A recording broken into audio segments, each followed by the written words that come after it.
Olá pessoal, tudo bem? Eu, mais uma vez, Dr. Eduardo Garcia Campos, de volta aqui no nosso programa, na rádio RGC News. E nesse dia vamos entrevistar aqui o amigo Dr. Rogério França, advogado competente, criminalista. Dá um alô pro pessoal aí, os ouvintes e os telespectadores da rádio RGC News, Dr. Rogério França. Boa noite, doutor Eduardo. Um prazer enorme voltar aqui mais uma vez, participar desse programa descontraidamente. Nós estamos aqui para tirar as dúvidas e responder aos nossos telespectadores as questões que todo mundo tem. Sempre todo mundo tem uma dúvida. Então nós estamos aqui para isso. Obrigado mais uma vez pelo convite. Doutor Rogério França, vamos entrar direto no assunto.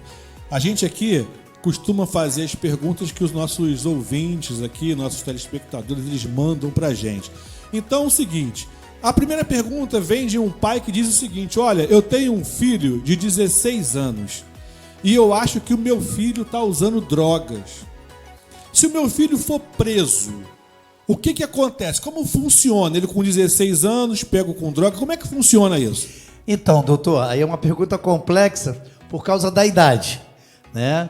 Se ele tivesse acima de 18 anos, praticamente seria o mesmo rito. Mas como ele é menor de idade, então ele vai sofrer algumas coisas que o direito vai diferenciar pelo Estatuto da Criança e do Adolescente. Então o menor de 18 anos, ele, por exemplo, não é preso. Esse termo prisão cabe para maiores de idade, a maiores de 18 anos. Os menores são apreendidos. E também eles não cometem crime. Aqui seria o crime, por exemplo, de posse. Se ele está usando drogas, se aquilo for para consumo próprio, então ele seria aí em curso no artigo 28 da Lei 11.343. Tá? Então seria assim, se fosse maior de idade. Como ele é menor, ele sofre um ato infracional. Ele comete um ato infracional. Então as nomenclaturas mudam, mas na prática acontece a mesma coisa. Mas vamos supor, doutor, que esse jovem tivesse 18 anos, tá? Só para a gente caminhar e explicar um pouco mais. Se esse jovem tivesse 18 anos e fosse pego com drogas para uso próprio, como nós já falamos aqui, hoje a Lei 11.343, ela sofreu o que a gente chama de despenalização. Antigamente, pela antiga lei, o artigo 16 da Lei 6368, esse jovem seria preso e ele sofreria uma pena de detenção ao final do julgamento. Hoje não acontece mais isso. Quem for pego com drogas para uso próprio sofre uma repreensão do juiz, pode sofrer uma internação compulsória, pode também ser obrigado, né, a trabalhar, fazer uma prestação de serviço à comunidade.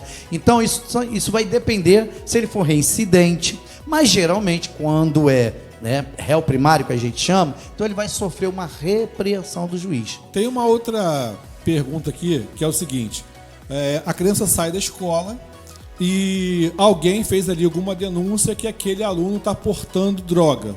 A polícia, por ele ser menor, pode pegar a mochila dele, abrir a mochila? Como é que funciona isso? Então, mais uma pergunta complexa, né? Envolvendo menor. Sempre quando envolve menor, há uma diligência especial, mas pode sim. Até porque aí nós vamos estar falando na fundada suspeita que o artigo 240 do Código de Processo Penal diz.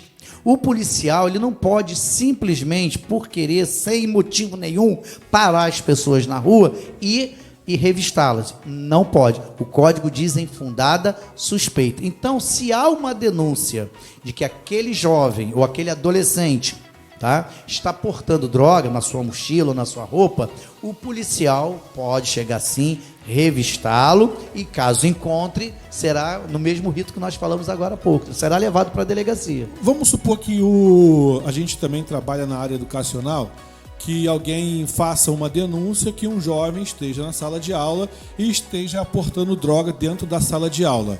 A polícia pode entrar na hora da aula e revistar ali com os colegas ali, aquele jovem? Como é que funciona isso? Então, legalmente, doutor, quem está cometendo crime, né, não importa, a polícia ela tem que agir. Inclusive, nós já vimos casos, eu vou aqui usar um exemplo muito, né, nacional. O BBB, por exemplo, já aconteceu da polícia entrar dentro do... Não com as câmeras ligadas, mas a pessoa lá dentro e a polícia adentrar e fazer uma prisão em flagrante. Então, ou mesmo cumprir o mandado de prisão. Então, em tese, pode. Mas o que reza a boa, né, a boa educação e também a proteção em relação às outras crianças e adolescentes? Então, o policial deve comunicar a diretora, deve esperar acabar a aula, chamar o jovem, chamar aquele jovem à diretoria e na frente da diretora ou a professora efetuar a revista e, caso ache, comunicar aos pais. Com certeza. Porque juventude não é fácil. Essa molecada ela não é fácil. Pode ser que faça lá vamos supor, uma denúncia, né, para a polícia, o 90, só a fim de promover um bullying, uma brincadeira, porque a molecada hoje em dia não é fácil. Como é que funciona o policial? Como é que ele deveria agir também nessa parte? Com prudência? Tem fundada a suspeita? Não tem? Ele deveria saber quem é que está fazendo essa denúncia, quem é que está ligando? Como é que funcionaria isso? Então, doutor, geralmente essas denúncias elas vão chegar através do Disque Denúncia, por exemplo, ou o próprio 90 da Polícia Militar. Então, o policial que receber essa denúncia, na delegacia, isso é filtrado, isso realmente passa por um filtro, para a gente saber, a gente chama de informações, A1, A2, se aquela informação ela tem veracidade, se ela é cabível, se não é. Enfim, infelizmente tem os trotes que nós conhecemos. Muita gente liga para a polícia, para o bombeiro, para passar trote. Inclusive, isso é crime, não pode. Então, devemos ter cuidado. Então, o policial, ele vai filtrar essa informação. Não é porque alguém fala, acusa, e a pessoa vai lá e vai cometer, às vezes, um abuso de autoridade ou um constrangimento com aquele jovem, com aquela menina ou menino, enfim. Então, o policial, ele é treinado para isso, ele aprende essas noções, né, lá na academia de polícia, para que ele haja com toda a cautela. O policial, ele pode pegar aquele jovem e conduzir à delegacia, sendo menor? Então, doutor, pode sim. Aí nós vamos falar de adolescente. Criança também, de 0 a 12, incompleto, o estatuto ele trata como criança. E essa criança, ainda que tenha 11 anos, 11 meses e 29 dias, se ele matar alguém, ele não vai sofrer nenhum tipo de sanção.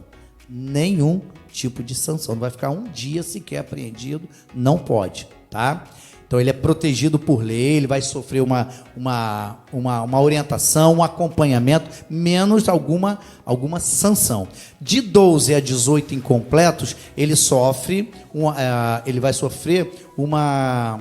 Oh, meu Deus, me foge agora aqui o nome, mas é como se fosse uma pena, mas não é uma pena, ele vai cumprir medidas socioeducativa, muito obrigado, socioeducativa, que é análogo a uma prisão, mas ele não passa mais do que 3 anos, por exemplo. Ele pode matar 10 mil pessoas, ele só vai ficar apreendido e internado 3 anos. Isso se, caso não for um caso excepcional, nós temos um caso excepcional, se todos aqui se lembram, nossos amigos ouvintes, aquele caso do Champinha, lá em São Paulo, que matou um menino e estuprou a menina por vários dias e matou também a menina. Um casalzinho de namorado que estava acampando no parque, esse menino, esse menor infrator, à época, cometeu essa atrocidade. Ele, quando ele fez 21 anos, a lei diz que ele tem que ser liberto, mas ele, nesse caso, não foi. Foi feito exames, foi feito algumas verificações que ele não tinha condições. Nesse caso, excepcionalmente, se estende às vezes a internação, mas prisão nunca. Mas respondendo objetivamente, o menor pode sim ser levado à delegacia, mas não uma delegacia comum. Geralmente eles vão para a DPCA, que é a Delegacia de Proteção à Criança e Adolescente. Aqui no Rio de Janeiro nós temos ali no centro da cidade e em Niterói nós temos também uma delegacia própria para isso, porque os menores eles têm que ter um tratamento diferenciado, como eu já falei aqui anteriormente. Quando acontece isso, o doutor falou que a escola deve ser comunicada, o diretor da escola, um professor acompanhar, e inclusive ligar para os pais, para que o pai possa acompanhar. É importante que o pai compareça à delegacia sozinho ou é importante que vá com um advogado? Doutor, eu sempre vou dizer, com um advogado. Mas por quê? Por quê? Para garantir os direitos, tá? Garantir o direito daquele menor, né? Garantir o direito do pai também, da mãe, porque às vezes é a mãe quem vai.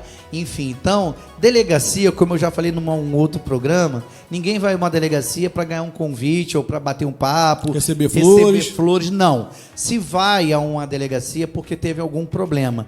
E geralmente, se a pessoa é leiga, é bom ir acompanhar. É obrigatório? Nem sempre.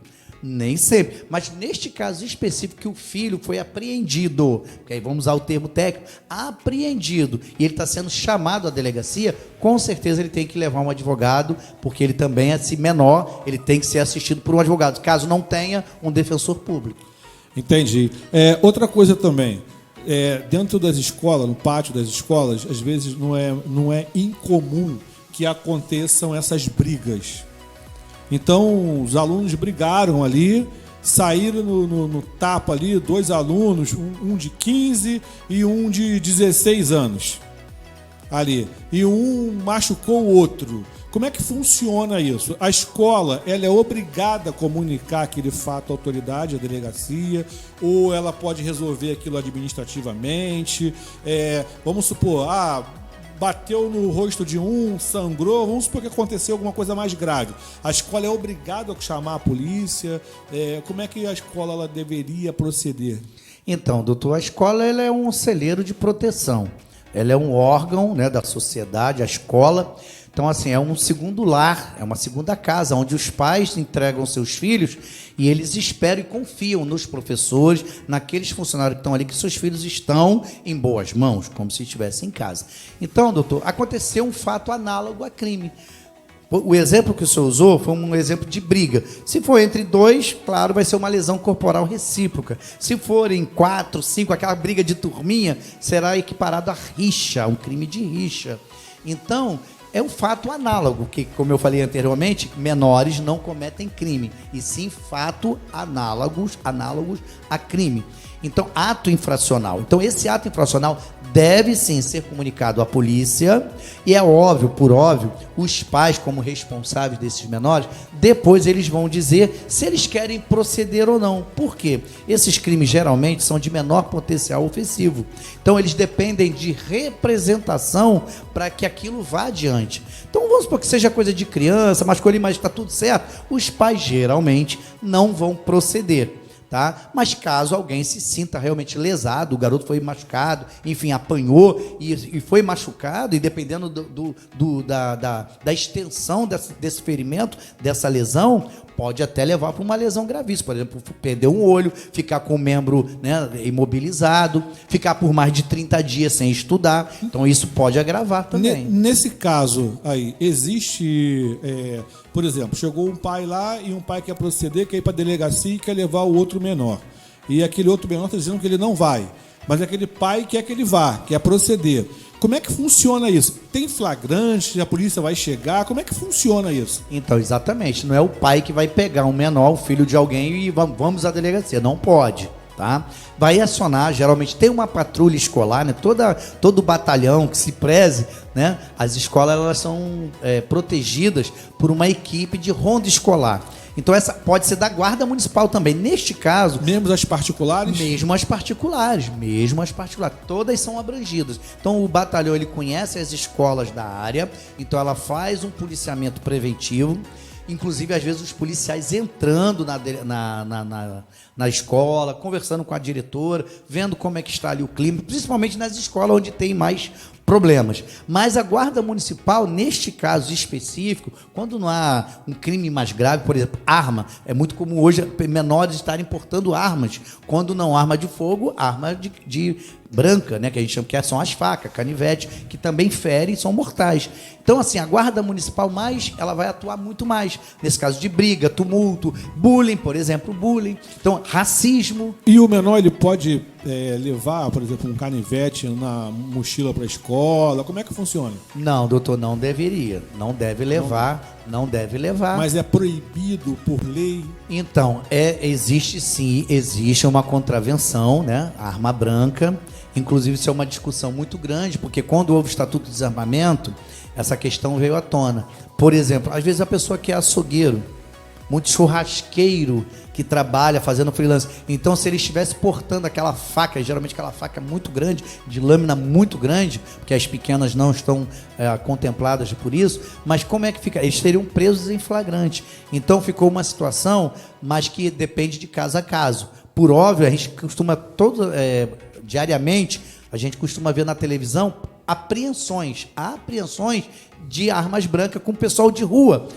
E é normal. Entendi. Agora, por exemplo, o pai, o filho brigou, um pai chegou, uma mãe quer ir para a delegacia e o outro menor não quer. Aquele pai, ele pode se dirigir direto àquele menor? Não. Aquele outro, como é que ele tem que fazer? Então, ele não deve chamar a autoridade. Tá? A autoridade não chega. Como é que a escola tem que se comportar? Aí ele pode, ele mesmo, ele se dirige. Vamos supor, no caso, ele está sendo vítima. Você está falando que o filho dele foi vítima do outro.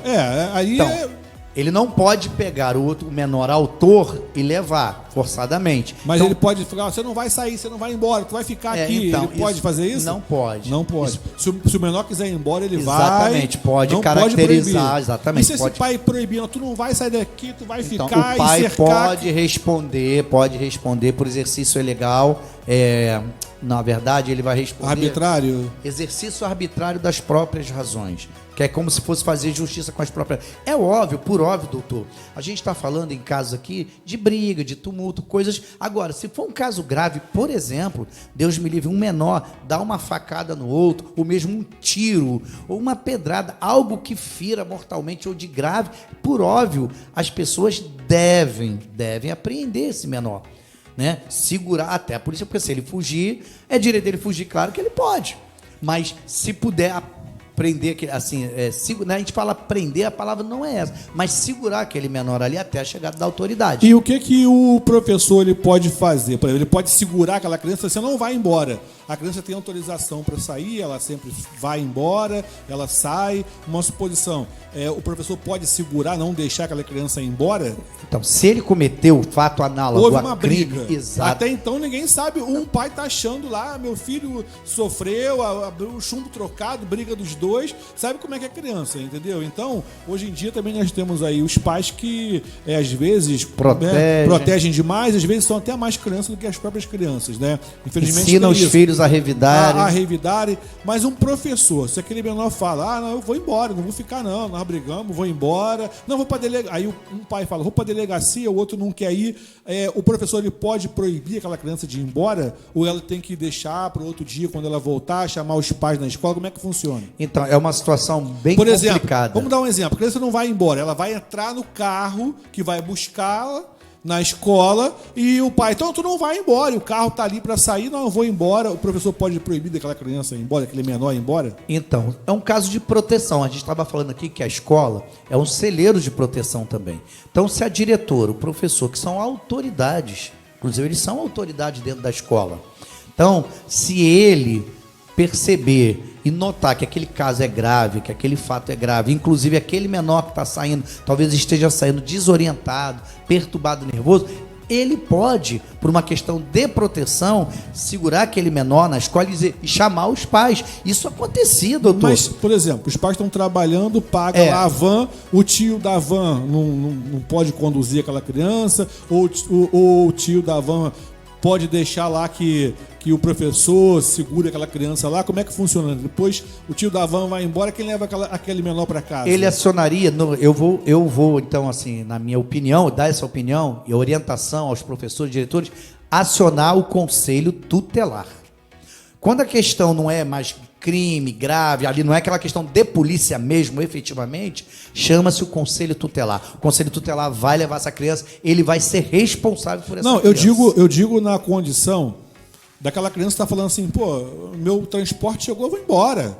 Ele tem direito de ir embora? Não, mas esse menor, ele não tem nenhum direito, vamos dizer assim, o direito dele que a gente está falando, ele está sujeito à autoridade dos pais e está sujeito à autoridade da escola. Porque quando o pai autoriza ele entrar na van daquele tio, o tio chegou para buscar e falou, não, eu vou levar. Então, pode levar? Como é que faz? Então, é isso que eu estou falando. O diretor, ele vai avaliar, doutor, ele vai avaliar essa conduta. É grave, não é? De fato, precisa segurar esse menor? Precisa, olha só. Se o diretor entender que tem que segurar, então depois, uma opinião aqui, né?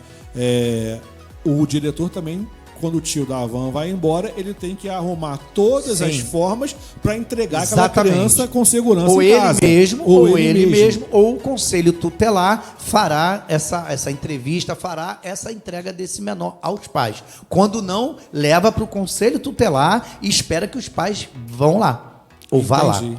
Entendi. Pessoal, olha, acho que a gente conseguiu responder aqui algumas perguntas. É um tema extremamente polêmico. Nós vamos voltar com esse tema. Quero agradecer ao Dr. Rogério aqui pela presença aqui na rádio RGC News. Esse programa maravilhoso, com informações maravilhosas para você que tem filho pequeno em casa, tá ok? Então, compartilhe esse programa, ajude outras pessoas. Baixe lá o aplicativo da rádio RGC News, escute lá a nossa programação e com outros programas vamos continuar aqui nos próximos programas, tá bom? Agora, quem quiser contratar o Dr. Rogério França, liga para onde, como é que faz?